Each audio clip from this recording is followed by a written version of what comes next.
Great. So I'm going to start us off. My name is Lisa Carnival. I'm the Executive Director of Design by Rhode Island. Welcome to our second Designer Dialogue. Today we will be talking about navigating your small business in challenging times. Before I get into, we start to hear from the speakers and get into the dialogue together, I wanted to kind of just go over some housekeeping Zoom tips. You're all muted by us so that we can just optimize the sound. During the Q&A session, we would love for you to kind of type your questions in the chat along the way. And what we'll do is and what I'd like to do is actually call on you to ask your own question. And what we'll do is unmute, and then you have to unmute yourself. But we'll get you unmuted so you can ask that question. It's meant to be a dialogue between us all, and we hope that we can engage in that all together with the speakers. And we're suggesting when the speakers are speaking, your best view is if you toggle yourself to speaker view, then you'll get to see the speaker alongside their presentation. If you have it in gallery view, you'd want to just scroll up and down to find who's talking in the little presentations. Like I said, please ask your questions in the chat. We'll be tracking chat and tracking what you're kind of thinking through while our two presenters are speaking, and then we'll dive into the Q&A and unmute you for question period individually. So we are also recording this Zoom for use later. So now I'd like to introduce our speakers. We have both Josh Daly, who is with the Small Business Development Center, the SBDC, and Jamie Lehouiller, that's with the DiLeonardo, an interior design architecture firm in Rhode Island. Josh is going to start us off. He is the director of the Southern region of the Rhode Island Small Business Development Center. His focus is to work with small business owners to start and grow their business. During this time with the RISBDC, he has worked with 450 clients, helped launch over 60 new businesses, created and retained over 380 jobs, and secured over $20 million in capital. So Josh, thanks so much for being here, and I'll let you take it from here. And unmute you so you can go. There you go. Great, thank you. Thank you all for having me. I will share my presentation here. So thanks for joining us today, and thanks for the introduction. So these are challenging times indeed. So we'll just get right into it and talk about mostly cash flow. So I have a few things to present, and then, as Lisa said, put your questions into the chat, and looking forward to the back and forth. So, so the main thing I'm focusing on today is just is cash flow, because cash is king. You may have heard that before. You may not have seen this other acronym, cash flow. Well, I won't have anyone guess it. It's cash flow is more important than your mother. So something one of my colleagues says, I thought it was appropriate. We're coming up to Mother's Day, so you can let your mom know. Sorry, I kid. It is, for your business, cash flow is one of the most important things for sustaining your business, especially in challenging times. So, I kid, it's obviously not more important than your mother, but it is critical. So what is cash flow? So it's not just the cash in versus the cash out in any given period, and it's not just the dollar amounts of that cash in and cash out, but it's also the timing of how that happens, and that can be make or break for you. So so there are a few strategies in challenging times to look at how you conserve cash, how both on how it's coming in and how it's going out. How do you conserve it on the way it's going out? So broadly speaking, it's sort of look at this like a surgery. You're going to have to look at your financials, however you do look at them in QuickBooks or wherever, or in projects that you're managing, and you want to look through all of your expenses. And I think it's akin to thinking about surgery. It's about a scalpel, not a hacksaw. The cash flow should serve your business, not the other way around. So you don't want to do things that are going to damage your business, drastic cuts. But you do want to examine every expense that you have. Whether it's a recurring expense, whether it's a one-time expense, anticipate what those are, and then take some time to prioritize and segment those, right? So you look through and you say, okay, what are the core essential expenses, cannot do without, these are fundamental to your business. You're not really going to be able to make cuts in those without drastically changing things. You may come to a place, an uncomfortable place where you have to even look at some of those things, and sometimes you have to be creative, but those are the ones that you preserve as much as possible. That could include a number of different things depending on your business model. And then you want to segment out, what are truly variable expenses where you have some flexibility. And I separate out also your team and your people, because those are, in my view, often core expenses. They're not just expenses, they're investments and assets, right? So you may be a single person shop, and so you are your people. So how do you sustain yourself? But also, if you do have employees, how do you maintain those? And I will say also, I work with a ton of folks on the various different relief things available now, the Paycheck Protection Program, the Economic Injury Disaster Loan. So I'm happy to answer questions about that stuff. I know you guys talked about that in a previous webinar as well. But the first step is really getting a handle on those expenses. So then the thing that I think small businesses often miss or don't spend as much time thinking about is that timing of that cash. When and how does it come in, and when and how does it go out? So timing is really just accounts receivable versus accounts payable, right? So receivable, what's owed to you; payable, what you owe to somebody else.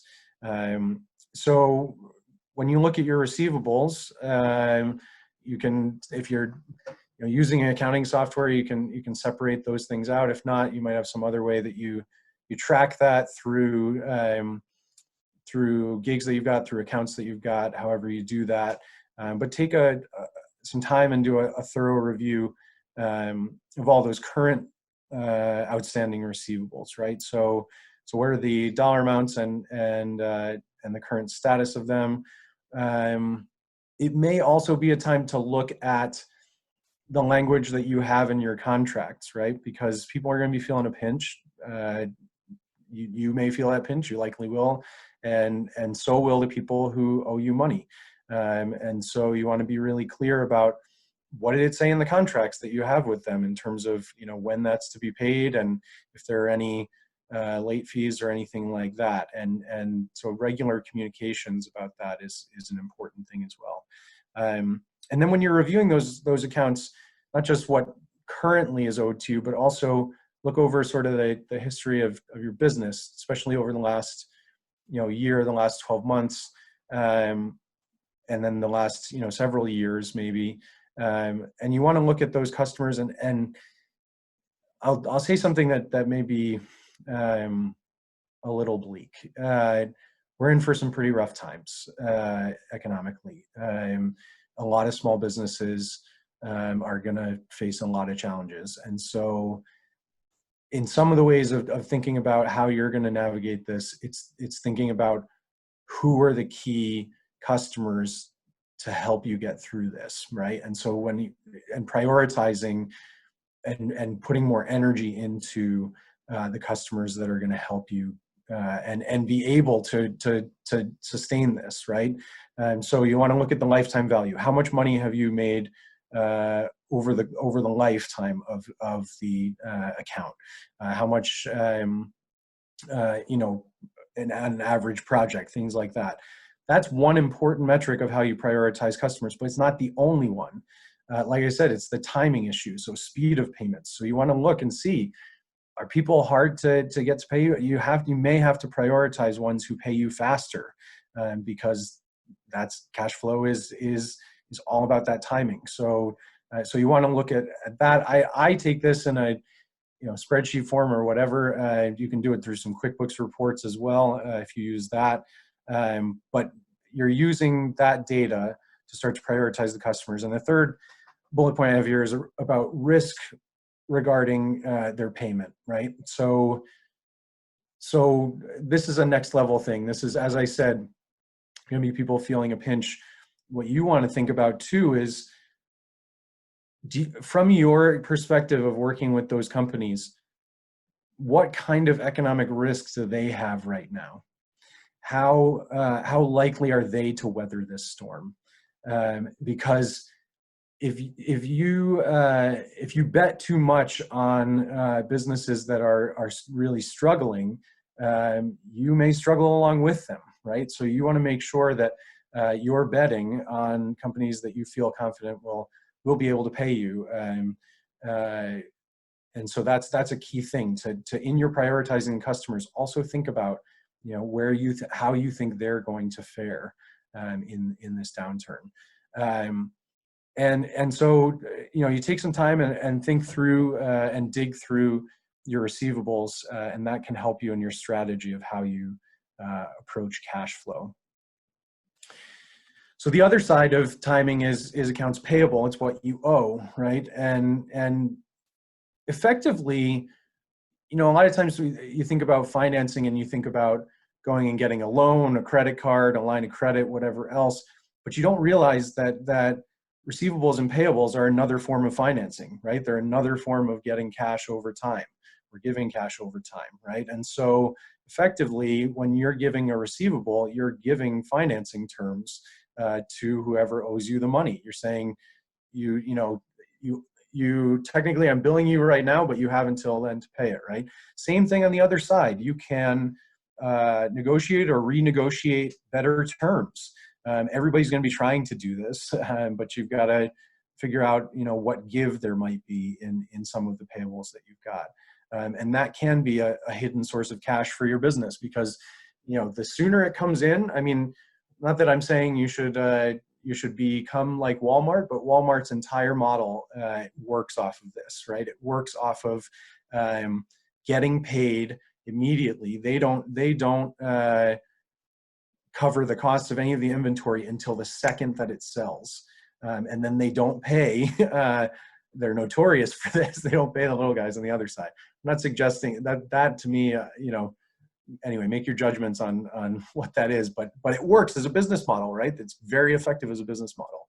And then the other thing to consider is that, in the immediate terms of this kind of crisis situation, there are, moratoria, there are holds on things like rents and utilities, that you can't be evicted and can't have your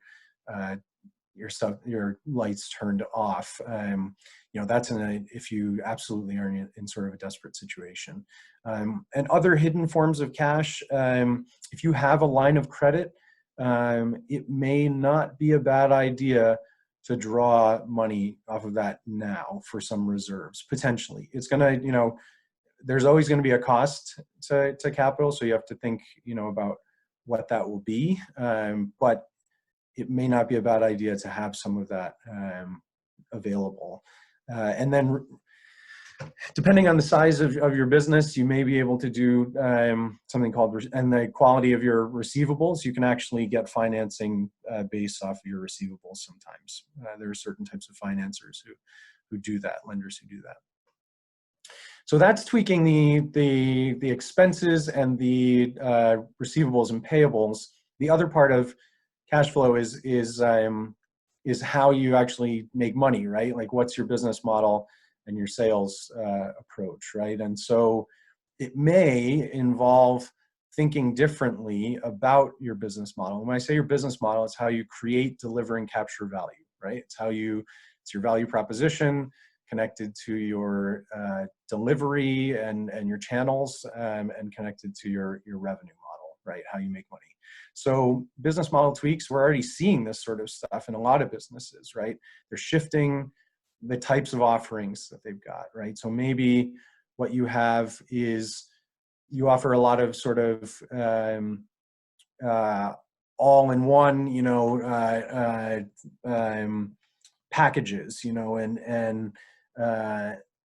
and it's already got soup to nuts, and it's a larger contract. Well, can you slice and dice some of those things? Can you offer them in different ways, in different sizes? There's different ways of doing that, and it's all based on, what are you hearing and seeing from your clients in terms of how they want things.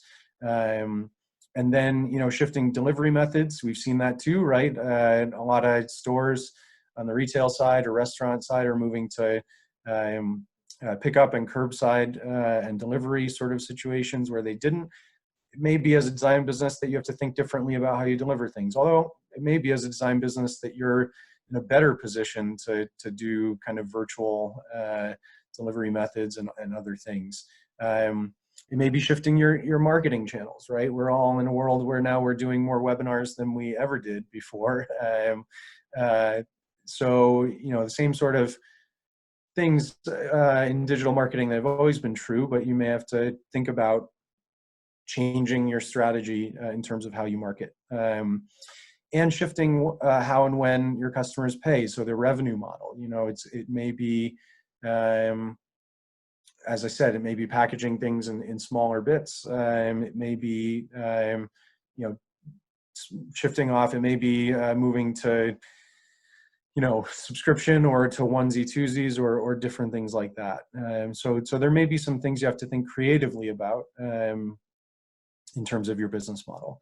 And then there are some things you'll want to think about with regard to your current sales strategies and tactics. So one of the key things in thinking about sales is, am I talking to the right person, right? So this happens a lot, and it's hard to do. It takes some skill to figure out who you're talking to.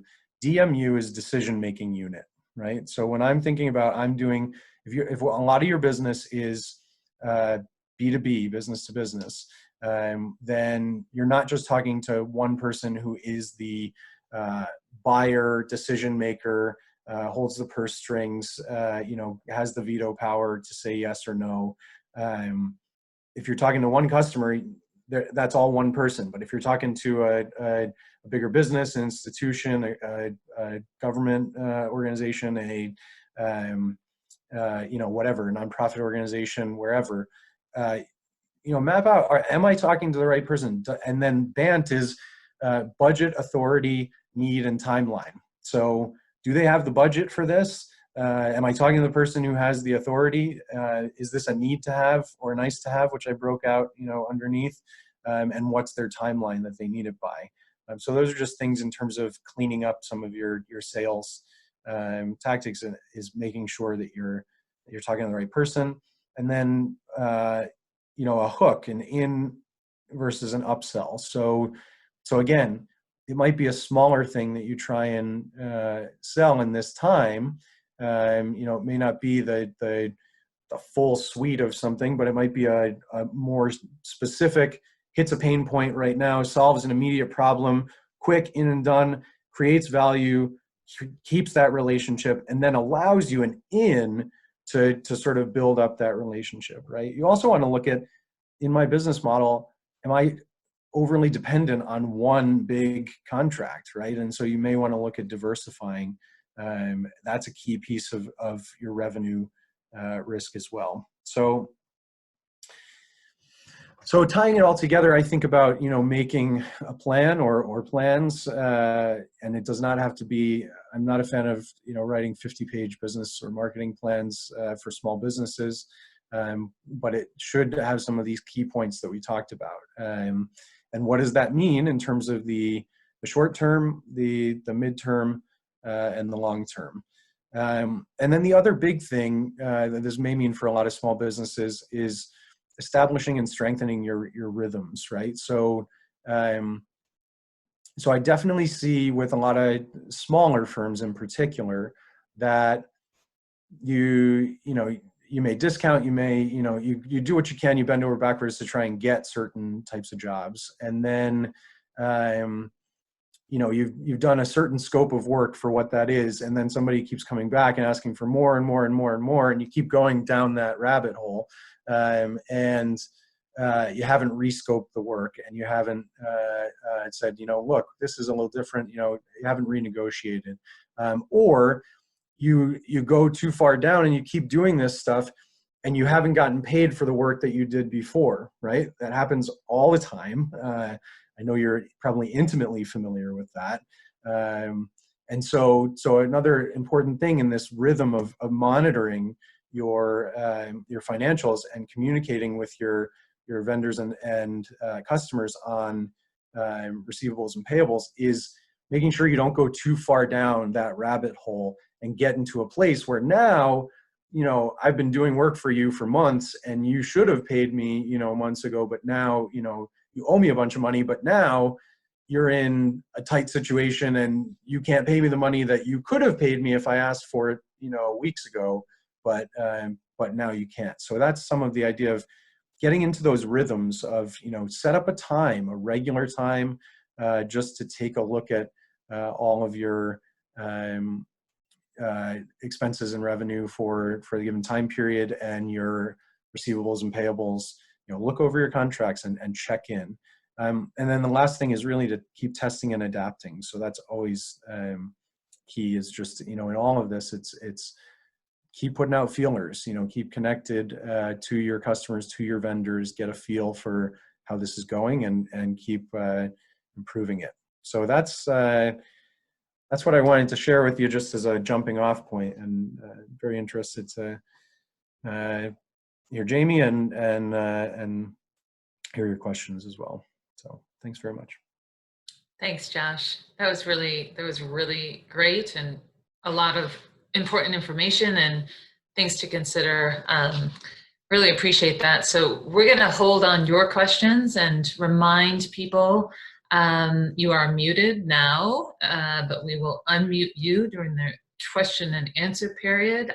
Feel free, I forgot to mention this earlier, but feel free to introduce yourselves in the chat so people know who's on, and we can kind of share in the community aspect here, and just jot down your questions in the chat too, so we can kind of kick that off well when we get to the Q&A. So now I'd love to introduce Jamie Lehouiller. He is the managing partner and CEO of DiLeonardo International. Jamie is here to kind of give his experience and how he's been navigating his business. He oversees all aspects of DiLeonardo's global operations with a guiding focus on advancing its reputation for exceeding client expectations in the pursuit of experience. He has overseen this company that has offices in the US, and Dubai, Hong Kong, China, and the Philippines. It's really great to have DiLeonardo was headquartered in Rhode Island and spread across the globe. And Jamie's going to share his experience in even navigating the 2008 recession and to the current crisis. So Jamie, welcome. Thanks so much.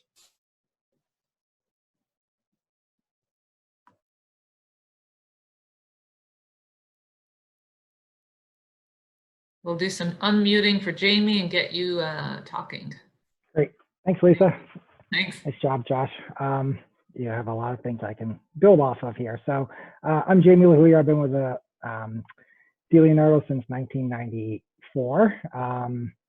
And as Lisa said, we're based up in the design mecca of the world of Warwick, Rhode Island. Is our headquarters. We have probably about 85 people, and we're mostly interior architecture, and really focused on hotels and resorts. So we've been, as you can imagine, if there's a industry that's been really kind of hit, it's tourism, and that's about 90% of our business. So today we're just going to kind of talk through some of the things we've kind of have done as we've kind of been preparing for this. We've been through a few, at least myself personally, I've been through quite a few of these, the major ones. 98 was like a financial crisis in Asia when I lived in Hong Kong that really took out our market, and we adapted from there. And one thing we learned from that was that we have to broaden our market and broaden our geographical base. We pivoted to the Middle East at that point, which allowed us, on a bright note, to open an office in Dubai, which, we have about 20 people there now. 2003 was our other kind of teaching moment.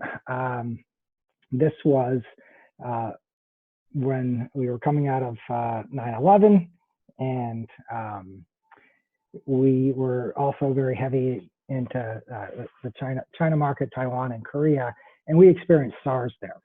And with bird flu and SARS, that once again decimated the hotel market. Occupancies dropped about 2 to 3% in a lot of Asia, and it taught us that you cannot control Mother Nature and you can't dictate what happens. And similar to this virus, when we started to see this start to come up, we had started our planning back in January, to say, okay, what could happen? How could this spread, and how would it impact our business? 2008, much different for us. We kind of used the term, one of our big lessons learned was, don't dig a hole with optimism. Meaning, we built great plans. We looked at cash flow. We looked at projections.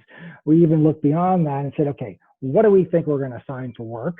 This was not something driven by Mother Nature. It was, a severe financial crisis by the markets.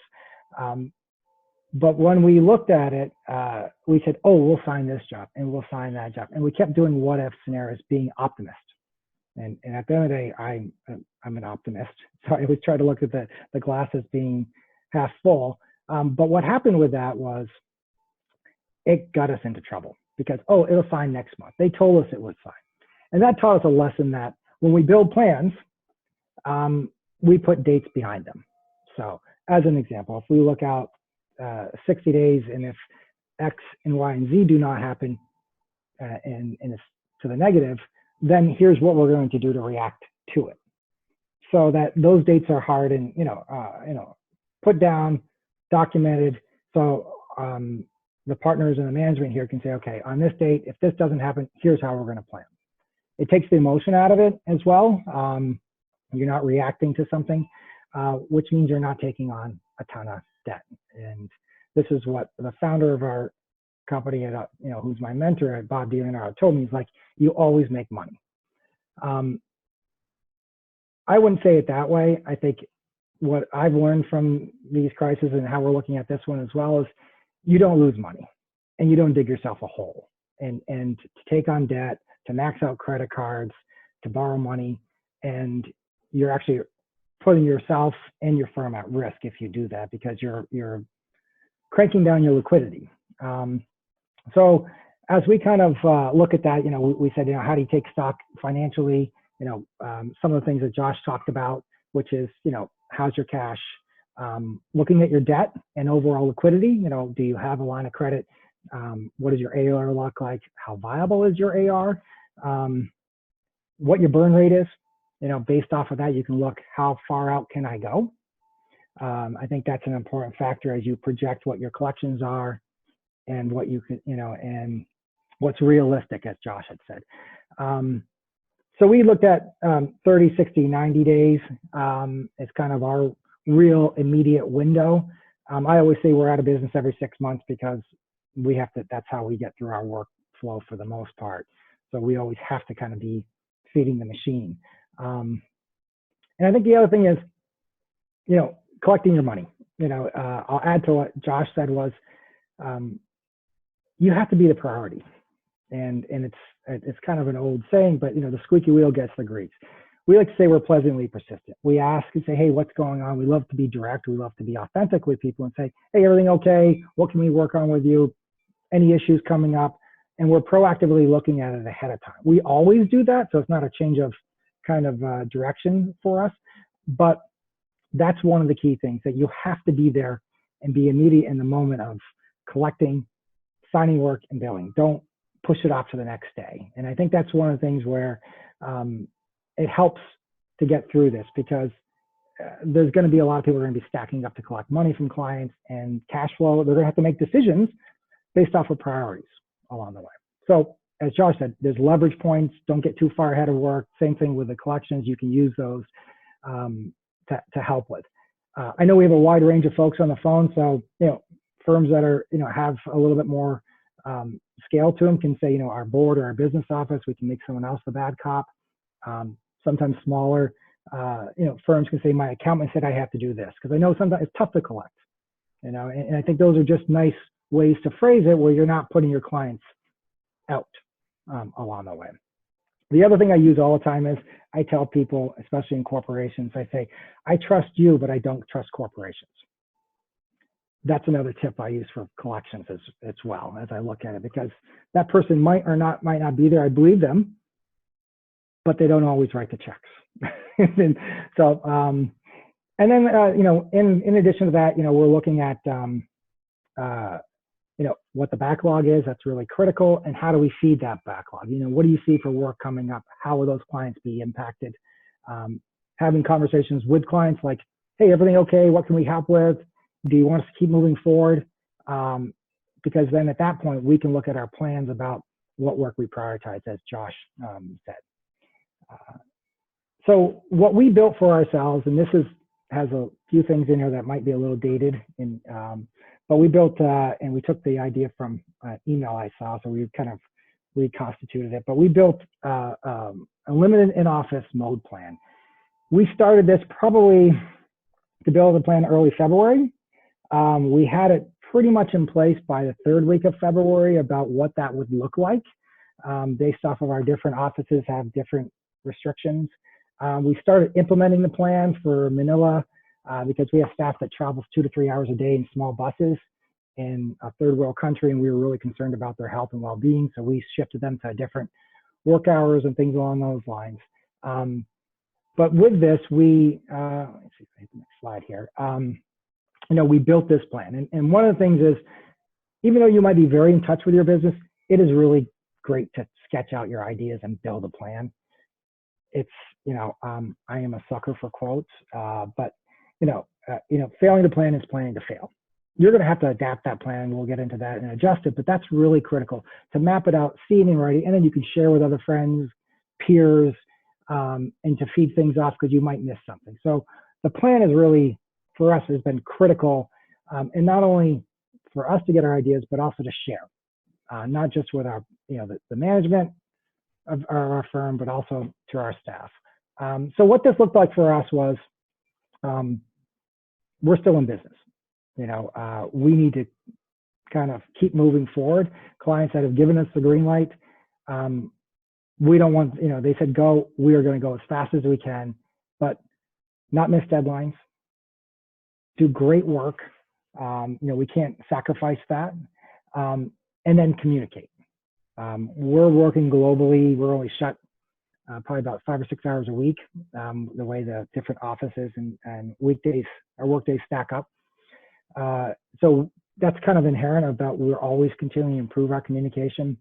But we made this commitment to our staff saying, here's what we can't change. These are the things we're going to commit to our clients, so that we had a common, to reinforce our purpose and what we're committed to clients.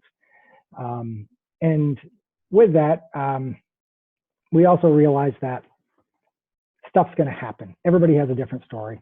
Within our firm, outside of our firm, we wanted to be sensitive to our staff. They are our fuel that drives us forward.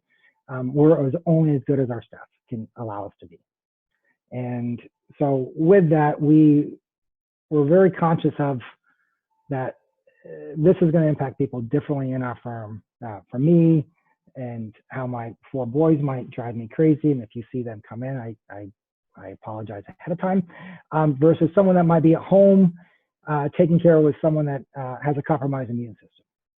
So we stress this to our staff that, we're going to work hard, we're going to communicate, ask us questions, we're going to adapt.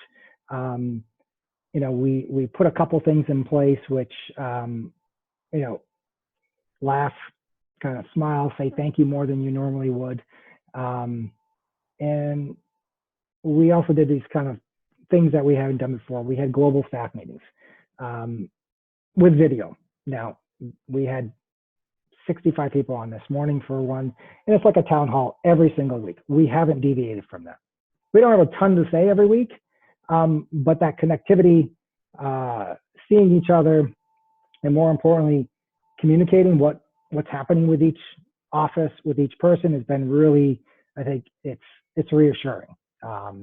We also look to, we create our own internal social media site to try to show the lighter moments that happen. I think there's a little slide that our team put there.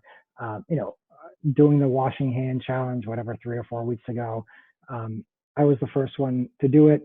And then people kept doing it much better, much more sophisticated, where we had videos with animation at the end, and they keep challenging each other through our firm. So it kind of, you know, it lightens up the mood a bit. It allows us to smile in these difficult times, which hopefully we selfishly get our staff through it and they deliver great work as well. And that, you know, it kind of moves on to the next slide, is that the perfect is the enemy of good. This is one of my favorite all-time quotes. As I researched it, and us being an Italian family business, it actually, it's a proverb that Voltaire co-opted. So it's an Italian proverb. So I put the Italian up there as well so we could see it. But the idea is that, you know, as we move through this, you have to act quickly. You can't wait for the perfect plan to be put in place. You know, I think that's really important as we look at things. You know, it's about making good decisions, using your gut, doing your spreadsheets. I don't think you need 10,000 spreadsheets to do the job, like Josh said, but get the information you need that you feel comfortable, that you can march out, but act quickly. When things come up, seize them. You know, from a point of view of, don't overanalyze. You know, we say analysis is and can turn into paralysis and can be lethal for our business. And with all the stuff with the PPP, should I take it? Should I not? Take it and figure it out later. You know, the worst thing is you get a 1% loan. The best thing is you get forgiven. And so with that, we've kind of moved through and you know, looked at things that we could really action on really quickly and try to get, you know, not try to get the perfect, but do something really solid, really thoughtful and educated. Once again, we're communicating the plan to our staff. We also say follow the rules, but there are no rules. You know, in this environment, there was so much noise about the loans that were available and out there.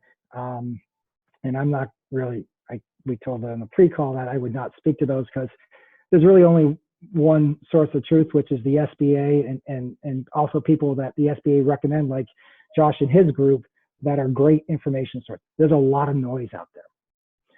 So with that, we saw what the SBA said. They didn't have all the rules. We still went forward. With that, we went to, you know, we were fortunate. We have an existing banking relationship. I think that's a lesson learned for anybody. Get a banking relationship if you can.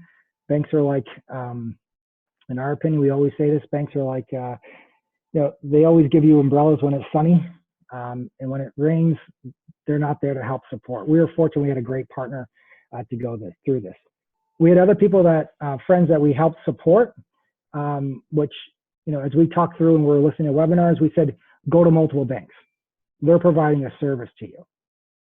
And I had friends that had banks that were their bank for 5, 10 years, couldn't get their loan. They found a bank in New Hampshire, got the loan through them first, got approved. Their bank finally came back and said, hey, you got someone else to do it. And I'm like, yeah, we did. There's nothing wrong with that. And I think for the, you know, people that are smaller businesses, it's a challenge out there. And there's some resources like that I've heard, but like Cabbage, Square, Josh can probably speak about this a little bit more, that are out there that are portals to get this money as a, you know, a subcontractor or a sole proprietor as well. The other thing is be a good neighbor and ask for help. You know, we believe in karma. One of the things that we did very early on is I reached out to a lot of my friends that are in the business that I don't necessarily get business from, but and just saying, you know, a restaurant, a couple of restaurant owners and chefs that are unfortunately too many times week to week or month to month, and just saying, what can we do to help? We provided them information that I learned to give to them to help guide them through the process. With that, if you can't ask your friends for help, who can you ask? And there's no shame in this, that if you're struggling with something, ask for help, ask for a resource. Say, hey, can you help me with this or give me some guidance? Because it is a very isolating time, as we very well know. There's a lot of great webinars. There's too many out there, to be honest with you. But asking friends of what their experience was, I've picked up so many tips along the way by talking to different friends in different industries to help me find a little bit of a way to navigate between gaps, and to push us forward a little further.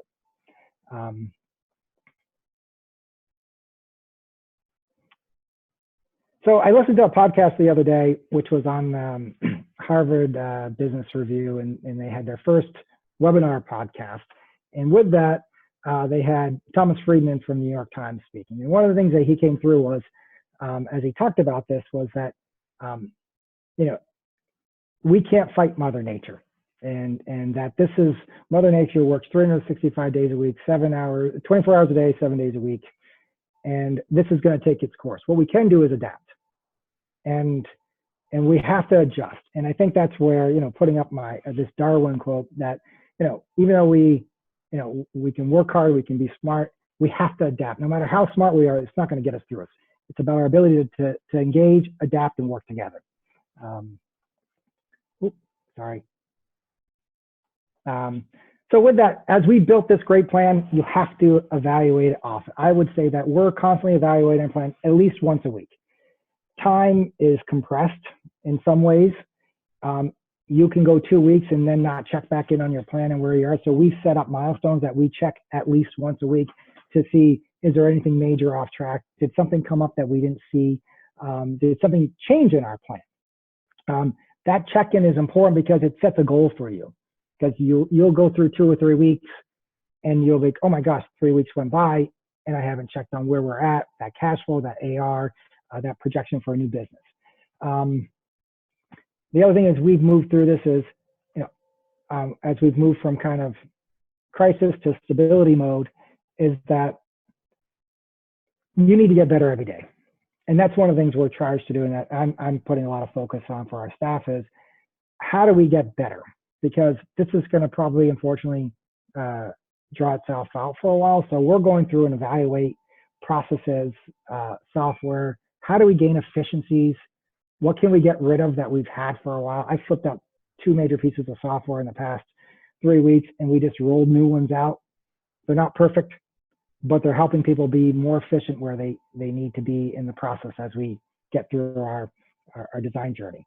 But really, how do you get more of what you have? And the other thing too is looking at cost as we go through that, because that's part of our plan is how do we adjust costs without cutting your lifeblood of your staff and your subcontractors, is how do we find ways to get more out? Meaning we look at percentages, and if our numbers might be a little bit bigger than other firms from a cost perspective and overhead. But if you're finding ways to shave 5% here, 10% there, it adds up over a course of a year. So those are things that, don't look at it like a dollar here. Oh, it's only $10. What's the point? It's more about how do you shave 5% or 10% without cutting too deep, as what Josh had said earlier. Build trust with key stakeholders. I think this is a part of our ability as we've evolved through this. What we knew on March 30th and our whole United States population love with Zoom, and where we are, that it's a necessary evil for a lot of us now. This thing is changing so quickly. What we're trying to do is be a lot more authentic with our communication with our clients. Not that we weren't before, but just picking up the phone and saying, hey, just checking in on you. What can we do? How do we help you get through this? Is there anything we can do? We're not asking for work. We're showing that we're a partner with them as we move forward. Try to find ways to communicate with a personalized tone.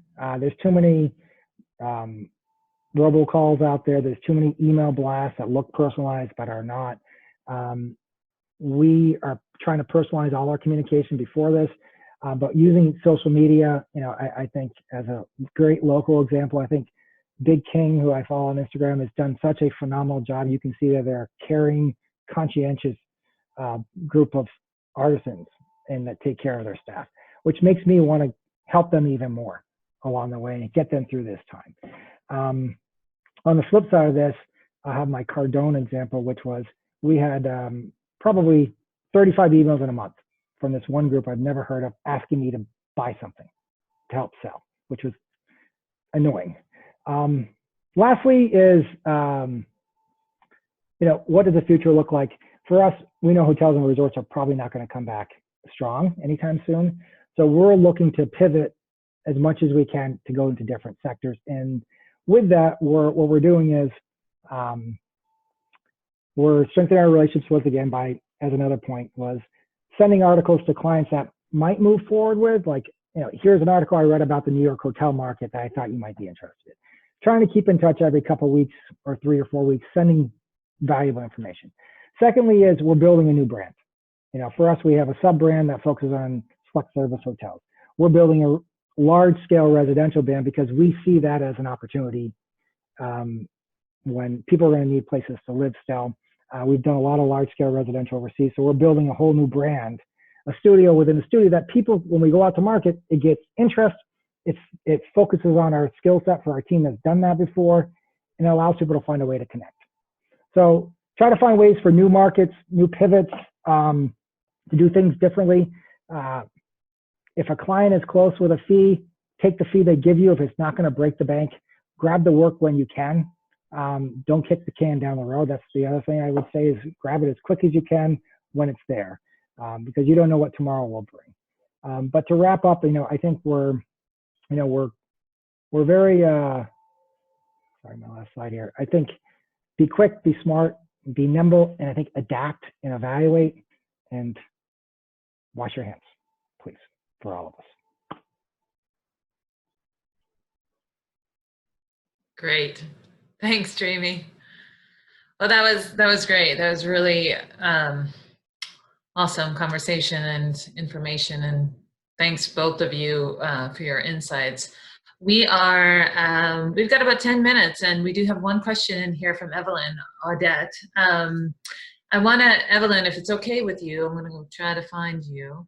I want to see if I can combine your question with a similar one that I was about to ask, and maybe jump in if I'm getting this wrong. Evelyn's question is around the line of credit, and that during the Great Recession, the banks started to really call them back in and ask for those funds back immediately. Her question to you, and obviously that put a lot of businesses out of business. Her question is, can you explain how drawing money that you do not necessarily need now from a line of credit is a smart move? I wanted to sort of also ask to couple that with that question around when do you, and how do you distinguish between, kind of cutting expenses and making investments, right? And I think there was something in there that you were talking to relative to cash flow. So I wanted to see if those two could dovetail and get your thoughts on both Evelyn's and my question. Yeah, those are both great questions. So I tried to put a little bit of a caveat when I said draw down your line of credit, because it's not a blanket advice to everybody. It may not make sense for you.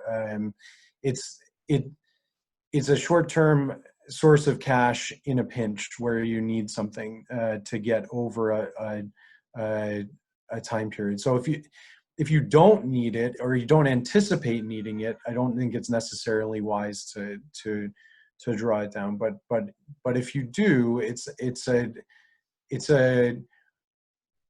ability to get cheaper cash potentially. So I think it's to be done. Jamie also noted his allergy to debt in general, and I think you have to make sure that the debt that you take on is getting you over a period of time where things are tight, and then you're going to get to a place where you can pay it back, because then otherwise you're digging yourself into a deeper hole. So I think I wouldn't say just indiscriminately take as much money as you possibly can. What I'd say is, if you anticipate a shortfall in the short term, go ahead and draw those funds. And then in terms of your question, Lisa, of making investments versus making cuts, I think Jamie said it well too. Always be thinking about adding value. Always be thinking about how do we strengthen the relationship, keep the relationship close with your customers. I think the same way. I think you want to make investments in your team that with the thought of building those relationships and building a stronger business going forward. So you have to think about, cuts, not just indiscriminately, but also what are the core things that allow us to deliver value. And if we cut indiscriminately, you might not be able to deliver that value. So it's a balancing act, always. Yeah, I think it's something that I struggle with personally too, is now a time to sort of invest if you can, even if it's not a financial investment, but it's a different type of investment in what what kind of foundations you can lay now to strengthen yourself, while it's almost like a refining moment to then figure out what you can invest in that might secure your foundational strength, right, like during this time period for the future. And maybe that's also in those partnership relationships, like what we're investing in and how we're building those relationships and thinking of them. Both of you talk to that. I think one question I have around it is, Josh, you talked about really finding those partners that you want to you want to think about, jumping on the right team or the right bandwagon. That it's, if they're going to fare well during it, you will fare well, that kind of element. But and I feel like, Jamie, you're doing that in some way. You're kind of just checking in with your partners, your relationships. But maybe if either of you want to speak to that, my question around it is there sort of an emotional aspect here that could be almost a trap? Like, is there some way that sometimes your relationships you're so close to them, but in the end, this is business, and we're all trying to find, figure out how to stay strong. So, there are places that will have potentially difficult decisions to make. Yeah, I think for us, I think we got into that trap before, in 2008, where we're too optimistic or trusting. I think that, for our job is to protect the firm. That could be the firm to be a sole proprietor. It could be one or two people or 20 people.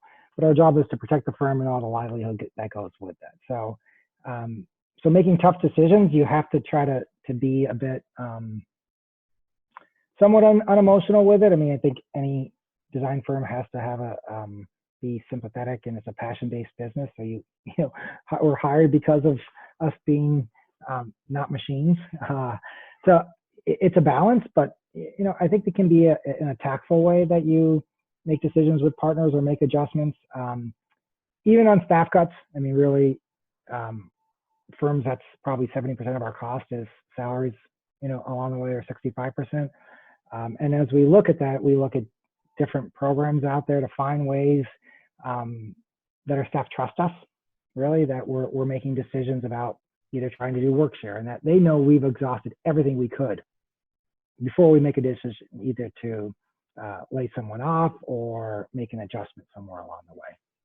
So, it goes back to communication, but you have to make tough decisions. I think that's also, we've developed plans with dates so that it's not emotional and we're not as reactionary as we need to be. We've done it in a place that we've evaluated, made decisions, and then we can act on them.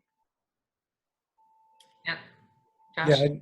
Yeah, I'd just say, I agree with that, and I'd also go back to, what I said in terms of prioritizing those relationships with customers and with vendors. There are tangible and intangible things, and there are sort of emotional and rational things, and you have to balance those things. And so it's more than just the numbers, but it's good to also take a look at those numbers, and say, like, okay, well, this is a client who accounts for this much business for me over the years, and they pay quickly, and they and they are in a position where they're going to weather this, I think, pretty well. Well, that's someone I want to keep that relationship going. But there may be other intangible factors that go into that too, or other relationship or strategic factors that go into that too. It's just a matter of taking a hard look at those things and trying to weigh those. And it's not always going to be one thing or the other, but at least if you've taken that look. And I love what Jamie said too. I mean, it's you want to plan, but don't plan with so much optimism that you don't take a look at it again and say, hey, we thought this was going to happen, but when I look back at it, 30, 60, 90 days out, where is it from where we thought we'd be, and adjust. That quote from Darwin is perfect, right? It's about adaptability, flexibility, fitness to the landscape. That's evolution is fitness to the landscape. It is not strength, as people often think. So yeah, I think that's definitely it. Great. So we've got a couple minutes left. I want to ask, and this might be too big of a question, but I feel like we have plans and adaptability, and I guess I can imagine some of us at certain points in this time, even in the last couple of months or in the months that will come, that we just feel stuck, stuck in, like, sort of immobile from knowing what to do. I don't know if either of you have just felt that way, and just a tip, one activity that you could suggest someone, sort of a business, to just help them move past that, help them move out of just feeling like just kind of stuck in a place that, feels a little difficult to figure out or to navigate. Maybe Yeah. two. Yeah. No, it's great. I mean, it's I think piggybacking off of Jamie, I mean, he said, calling on people for help, is key. I think the other thing is, these are stressful times. There's no two ways about it, and finding ways to take care of yourself and take care of others is hugely important. You can't be creative in a time where you're overly stressed, right? It just doesn't happen. I mean, I studied music before I ever studied business, and I'm a student of creativity, and you just can't be creative when you're feeling stress, anxiety. It doesn't allow for that. So whatever it takes for you to find ways to rejuvenate other people, and then ask for help and give help. Those are restorative things to do, and you'll find, where I was stuck, when I do that, I find a way out. So that's my tip, I'd say, for sure. That's great. Jamie, anything to add? Last. Yeah, I think just, I think if a lot of the folks are on the phone, I think they're smaller businesses, use the resources that are out there from a point of view, because I'm fortunate I have partners I can use as a sounding board and along the way, but I do reach out to peer firms that are either competitors or in creative sectors, and just saying, hey, I'm doing this. What do you think about that? So I think but also use the resources the state provides. Josh in the small business group out of ERI is a great resource. I think RI Score is another great resource that I heard people talk about. The Center for Women's Business Enterprise. These are all groups that are out there to help support. I'd say the SBA, but they are probably swamped along the way. And designed by RI. You have to give a plug as well for Lisa and her team. They're a phenomenal resource. And the other thing too is, I think we're trying different things, and we're willing to fail, I guess, and not analyze too much, really. And so we're taking, we've sent out to our class, the #1 class at Yale about happiness. Those are ways you can kind of take a break, then come back in and check again and get back to work too. So that's great. Thank you. Thank you, Josh. Thank you, Jamie. Great conversation. Thank you all for joining us. We will be back with a designer dialogue probably in a couple weeks. We are planning a mask making workshop series where you can tune in with 4 different instructors next Thursday. So you're on our email list and you're sure to get that or find it on Facebook. But thank you so much. And we will make this recording available, send it to you by email. And I'd like to probably offer, either Jamie or Josh would be happy to take questions afterwards as well. If you wanted to email them to us, we can make a contact. So thanks again. Take care. Thanks all.